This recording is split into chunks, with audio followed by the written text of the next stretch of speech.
दोस्तों central government में group A, group B and group C position पर notification out हुआ है।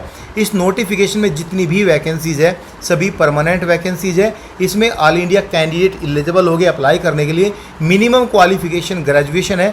अगर ग्रेजुएशन से ऊपर आपका कोई क्वालिफिकेशन है तो आप एलिजिबल है। नॉर्मल ग्रेजुएशन कैंडिडेट भी इन वैकेंसीज के लिए एलिजिबल होगा। हालांकि ग्रुप ए की जो वैकेंसीज आई है उसमें एक्सपीरियंस कैटेगरी के कैंडिडेट ही एलिजिबल है। सो गाइज हम इस वीडियो में उन्हीं वैकेंसीज को कवर करेंगे जिसमें फ्रेशर कैटेगरी के कैंडिडेट एलिजिबल होंगे अप्लाई करने के लिए।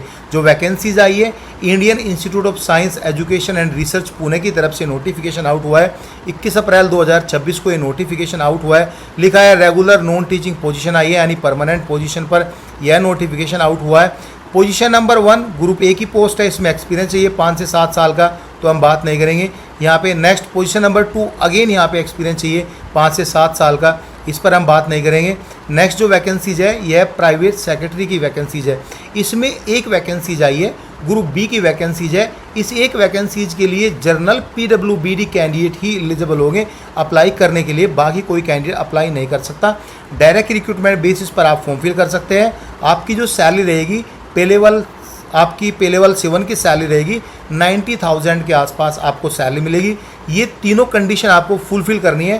पहली कंडीशन तो है कि आपके मास्टर डिग्री में 50% नंबर होने जरूरी है।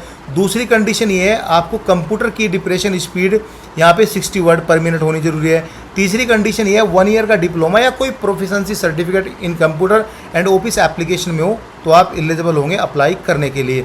यहाँ पे आपका काम भी बताया गया है कि जॉब की रिक्वायरमेंट्स क्या है, क्या क्या काम है। यहाँ पे सभी डिटेल्स को अच्छे से बताया गया है। इसमें जो एज का क्राइटेरिया है 48 ईयर से नीचे आपकी एज है तो आप यहाँ पे एलिजिबल होंगे अप्लाई करने के लिए। पोजीशन नंबर 4 जो कि फीमेल के लिए है, यह फिजिकल एजुकेशन इंस्ट्रक्टर के लिए है। यह भी ग्रुप बी की वैकेंसीज है। इसमें नॉर्मल जर्नल कैटेगरी से कैंडिडेट एलिजिबल होंगे अप्लाई करने के लिए। डायरेक्ट रिक्रूटमेंट से आप फॉर्म फिल कर सकते हो। पे लेवल 7 की सैलरी मिलेगी, लगभग 90,000 के आसपास आपको ये सैलरी मिलेगी। एंड गाइस यहाँ पे बताया गया है, ये हिंदी में बताया गया है क्या क्या इंपॉर्टेंस है आपको फॉर्म फिल करने के लिए। यहाँ पे इंग्लिश में बताया गया है, तो पहले मैं इंग्लिश में आपको कवर कर देता हूँ। Master degree in physical education and sport science से आपका फर्स्ट क्लास है तो आप एलिजिबल है।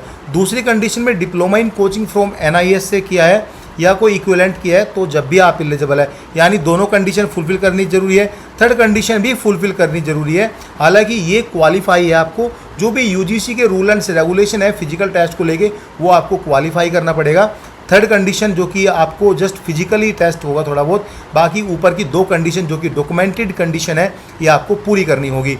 और में दिया गया है अगर आप पहले से ही काम कर रहे हो डेपुटेशन पे तो ये सभी है, हालांकि इसको आप भूल जाओ क्योंकि ये आपके काम का नहीं है। मैं बात कर रहा हूँ डायरेक्ट रिक्रूटमेंट के ऊपर, तो डायरेक्ट रिक्रूटमेंट पर ही आप फोकस करो। नेक्स्ट जो वैकेंसीज है जूनियर हिंदी ट्रांसलेटर, ये भी ग्रुप बी की वैकेंसीज है। इसमें जर्नल PWBD कैंडिडेट अप्लाई करेगा, नॉर्मल कैंडिडेट नहीं, जर्नल PWBD। इसमें लेवल 6 की सैलरी मिलेगी, 72,000 रुपये के आसपास आपकी सैलरी रहेगी। इसमें master degree in Hindi and with English as an compulsory and elective subject as an medium of an examination at the degree level. क्या बोला गया है, मास्टर डिग्री है आपने इंग्लिश में किया है, लेकिन इंग्लिश में तो क्या आपने हिंदी एज एन आपका कंपलसरी सब्जेक्ट होना जरूरी है, यानी हिंदी इंग्लिश से क्या है नॉर्मली ये बोला गया।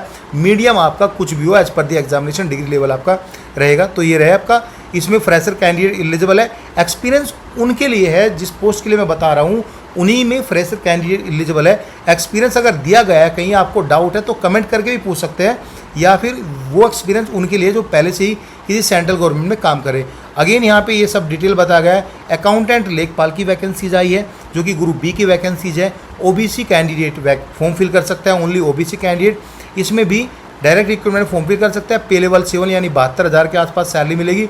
सीधी भर्ती है। और गाइज यहाँ पे master degree 50% number in commerce से किया आपने तो आप एलिजिबल है। एंड गाइज मास्टर डिग्री अगर आपने नहीं किया, आप बैचलर डिग्री पर ही हो तो यहाँ पे बैचलर डिग्री भी बोला गया है, bachelor degree in commerce from the recognised institute and university, तो आप एलिजिबल है। देखो master degree bachelor degree first class बोला गया है। मास्टर डिग्री में 50% नंबर है तो अप्लाई कर दो, जरूर नहीं 60 हो।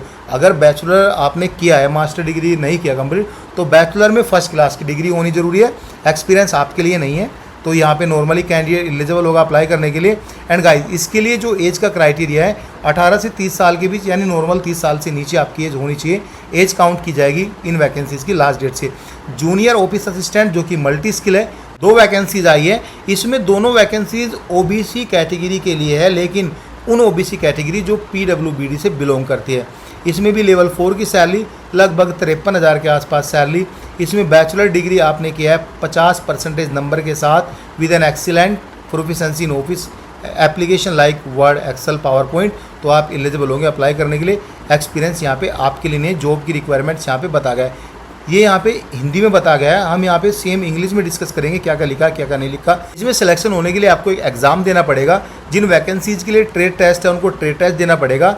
एज पर 7 CPC आपको सभी फैसिलिटी मिलेगी, सैलरी मिलेगी, चिल्ड्रन अलाउंस मिलेगा, हाउस मिलेंगे, rent, transport, children education, admissible जो आपका अलाउंस मिलता है वो भी मिलेगा। यहाँ पे एज का कंसेशन भी मिलता है, चूँकि ये भर्ती सेंट्रल गवर्नमेंट की है। ST SC को मिलती है 5 साल की छूट, OBC को मिलती है 3 साल की छूट। मोड ऑफ एप्लीकेशन में यहाँ पे बताया गया है कि डेपोटेशन के लिए ऐसे फॉर्म फिल करना है, और नॉर्मल कैंडिडेट जो डायरेक्ट रिक्रूटमेंट के थ्रू फॉर्म फिल करेंगे वो ऐसे भरना है। यहाँ पे एज का कंडीशन दिया गया है। एंड गाइज यहाँ पे सिलेक्शन प्रोसीजर बताया गया है। ग्रुप ए पोस्ट के लिए यहाँ पे बोला गया है रिटर्न टेस्ट होगा। एंड गाइज यहाँ पे शॉर्ट लिस्ट कर देंगे, एक छोटा मोटा इंटरव्यू होगा जो कि क्वालिफाइंग नेचर का होगा। ग्रुप बी के लिए 3 और 7 की जो ग्रुप बी की पोस्ट है उसमें आपका रिटर्न टेस्ट होगा, फिर यहाँ पे स्किल टेस्ट होगा। एंड गाइज जो कि क्वालिफाइंग नेचर का है, रिटर्न टेस्ट मीन आपका रिटर्न टेस्ट यानी CBT एग्जाम होगा, उसके बेस पर ही यहाँ पे आपका चयन किया जाएगा। ग्रुप बी एंड सी के लिए आपका इंटरव्यू नहीं होगा। बाकी डिटेल यहाँ पे खास कुछ नहीं है। यहाँ पे आप देख सकते हो फ़ी के बारे में आई थिंक यहाँ पे नीचे दिया गया होगा। फ़ी के बारे में यहाँ पे कुछ दिया नहीं है।